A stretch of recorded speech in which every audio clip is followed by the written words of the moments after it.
नमस्कार, मनीषा टेस्टी रेसिपीमध्ये तुमचे सर्वांचे मनापासून खूप खूप खूप स्वागत। आज आपण बनवणार आहोत मुलांसाठी चटपटीत असा पदार्थ, रव्याचे कुरकुरीत समोसे। इथं आपण बटाट्यांचे समोसे वगैरे करणार नाही आहोत, तर हा एक चाटचाच प्रकार आहे। मुलांना भूक लागल्यावर तुम्ही अगदी 15 मिनिटातच हा कुरकुरीत असा पदार्थ करू शकता।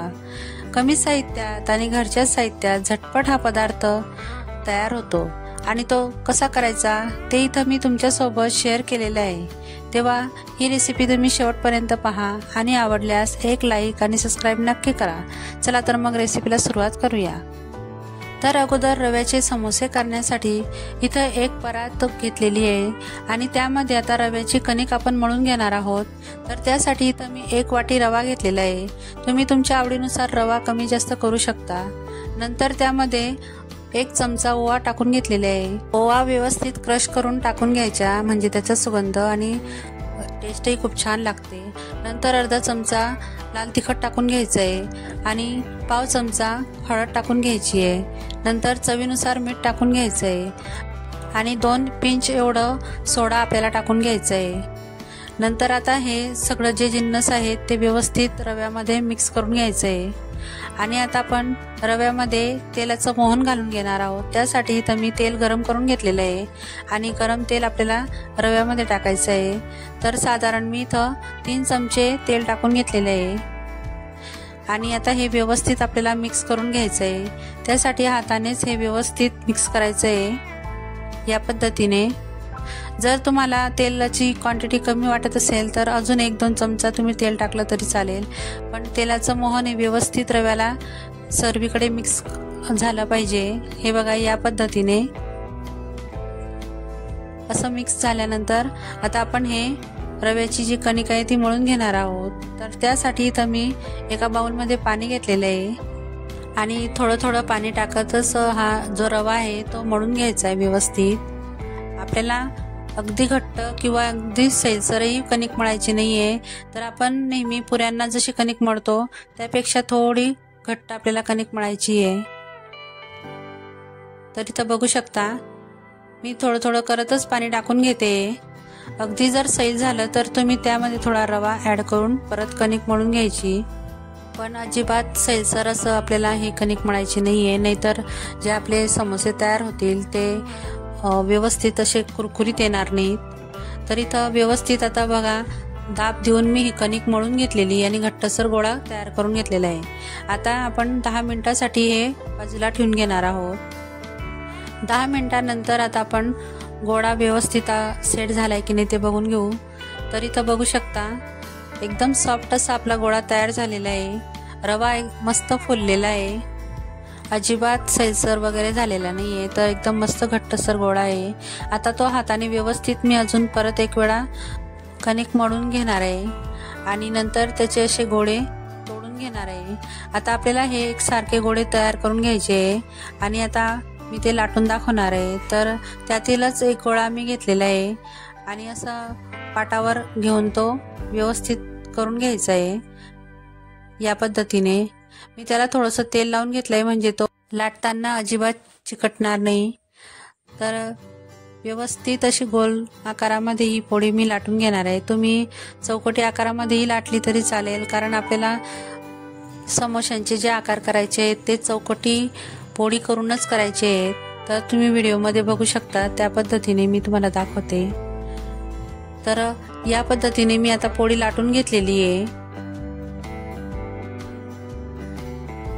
इथं पोळी जास्त जाड किंवा बारीक लाटायची नाहीये, तर मध्यम आकारामध्येच ही पोळी लाटून घ्यायची आहे। आता पोळी व्यवस्थित लाटून झाल्यानंतर त्याच्या ज्या आजूबाजूच्या कडा आहे मी त्या काटून घेणार आहे। तर चाकूच्या सहाय्याने असे व्यवस्थित काटून घ्यायचे आहे। तर इथं बघू शकता असं चौकोटी आकार आपल्याला तयार मिळेल। नंतर असे उभे काप करून ते काटून घ्यायचे चाकूने।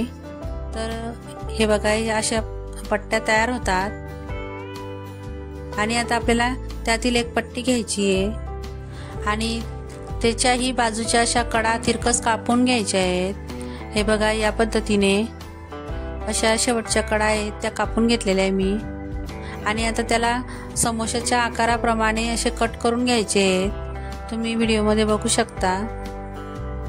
या पद्धतीने असे तिरकस त्रिकोणी आकारामध्ये असे कट करत चालायचे आणि ते आता व्यवस्थित आपण काढून घेणार आहोत। तर इथं मी समोशांचा आकार दिलेला आहे, तुम्ही दुसरा कुठलाही आकार देऊ शकता, मुलांना जो आवडेल तो आकार यामध्ये तुम्ही ॲड करू शकता।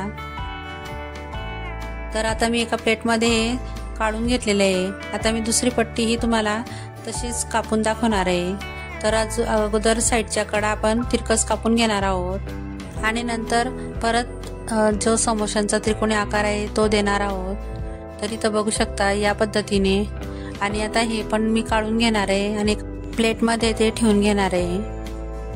आणि आता राहिलेले जे गोळे आहेत ते याच पद्धतीने लाटून त्यांचे असे त्रिकोणी आकारामध्ये कट करून घेणार आहे। तर इथं बघू शकता हे सगळे समोसे काटून झालेले आहेत आणि आता त्यांना आपण तळून घेणार आहोत। तर तळण्यासाठी इथं मी कढईमध्ये तेल गरम करायला घेतलेले आहे। तेल आपल्याला जास्त कडकडीत गरम करायचे नाही, तर मध्यम मध्येच गरम करायचं आहे, थंड तेलामध्ये पण टाकायचं नाही। तर इथं बघू शकता तेल व्यवस्थित गरम झालेलं आहे आणि मी आता एक एक करत असं हे सोडून घेणार आहे। तुम्ही एक सातही टाकले तरी ते तेलामध्ये पडताच असे वेगवेगळे होतात, मोकळे होतात, अजिबात ते एकमेकांना चिकटत नाही आणि व्यवस्थित ते फुगून असे व्यवस्थित तळले जातात। तर इथं मी सगळे आता टाकून घेतलेले आहे एका बॅचमध्ये आणि आता यांना व्यवस्थित आता तळून घेणार आहे। जोपर्यंत एक साईड थोडी लालसर होत नाही तोपर्यंत हे पलट करायचे नाही आणि गॅसची फ्लेम लो ते मीडियमच ठेवायची, हाय फ्लेमवर हे तळायचे नाहीये। तर इथं बघू शकता असं मध्ये मध्ये झाऱ्याच्या साहाय्याने हे व्यवस्थित असे पलट करत राहायचे, म्हणजे एकसारखे तळले जातात। तर इथं बघू शकता रंग किती छान आलेला आहे, त्यांना असं मस्त तांबूस रंगावर तळून घ्यायचे। तर असं मी सगळे हे व्यवस्थित एका झाऱ्यामध्ये आधी काढून घेतले, म्हणजे एक्स्ट्राचं तेल निघून जातं। तर एका प्लेटमध्ये मी हे काढलेले आहेत। तर बघा किती छान वाटत आहेत आणि एकदम कुरकुरीत आहेत। आता मी जी समोश्यांची दुसरी बॅच होती तेही टाकून घेतलेली आहे आणि याच पद्धतीने मी आता सगळे समोसे तळून घेणार आहेत। तुम्ही हे समोसे मोठ्या साईजमध्येही करू शकता, पण इथं तळताना एक गोष्ट लक्षात ठेवायची की तळताना हे अजिबात घाई करायची नाही, तर मध्यम तेल गरम झाल्यानंतर हे समोसे टाकायचे आणि मंद आचेवर किंवा मध्यम आचेवरच हे तळायचे। व्यवस्थित गुलाबी रंगावर हे तळले गेले पाहिजेत, तेव्हाच ते कुरकुरीत असे येतात। तर इथं बघू शकता किती छान वाटत आहेत आणि अजिबात चटकले वगैरे नाही आहेत। तर मी एका प्लेटमध्ये हे सगळे तळून काढून घेतलेले आहेत आणि आता आपण यावर काही मसाले टाकून घेणार आहोत। तर इथं तुम्हाला एक तोडून दाखवते। तर हे बघा किती छान कुरकुरीत झालेले आहेत। मुलांना असं चटपटीत खायला जर दिलं मधल्या वेळेला तर त्यांना खूप आवडतं। आता मी हे तयार झालेले समोसे एका बाउलमध्ये काढून घेतलेले आहे आणि त्यावर आता आपण घरगुती जे मसाले ते टाकून घेणार आहोत। तर इथं अगोदर मी काळं मीठ आहे ते टाकून घेतलेलं आहे अर्धा चमचा, नंतर लाल तिखट आहे ते टाकून घेतलेले आहे, तुम्ही चवीनुसार कमी जास्त प्रमाण करू शकता। नंतर चाट मसाला आवर्जून टाका, खूप छान टेस्ट लागते। तर इथं मी अर्धा चमचाच्या वर हे चाट मसाला टाकून घेतलेला आहे। तुम्ही यामध्ये जिरे पूड किंवा दुसरे आणखी काही मसाले असतात ते टाकले तरी खूप चालेल। आता हे व्यवस्थित मिक्स करून घ्यायचं आहे आणि आता मी एका बाउलमध्ये हे सर्व करून घेणार आहे। जेव्हा मुलांना भूक लागते तेव्हा मुलांना असं चटपटीत खायला फार आवडतं, तेव्हा तुम्ही असे झटपट जे चाटचे प्रकार आहेत ते करून त्यांना खाऊ घालू शकता। आपण रव्यापासून उपमा किंवा रव्याचे इडल्या वगैरे असे करत असतो, पण रव्यापासून असे चटपटीत पदार्थ केले तर ते मुलांना फार आवडतील। तुम्ही यासोबत कैरी, काकडी, लिंबू, कांदा वगैरे असे मिक्स करून जर खाल्लं तर तेही खूप छान लागतं आणि मुलं काही पदार्थ असे खायला दिले तर खात नाहीत, तर तुम्ही अशा चटपटीत पदार्थांबरोबर जर त्यांना मिक्स करून खायला दिलं तर त्यांना खूप आवडतील आणि ते आवडीनेही खातील।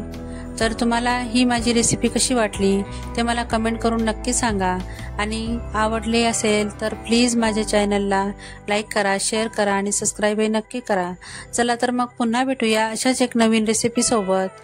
तोपर्यंत मस्त खा आणि स्वस्थ राहा।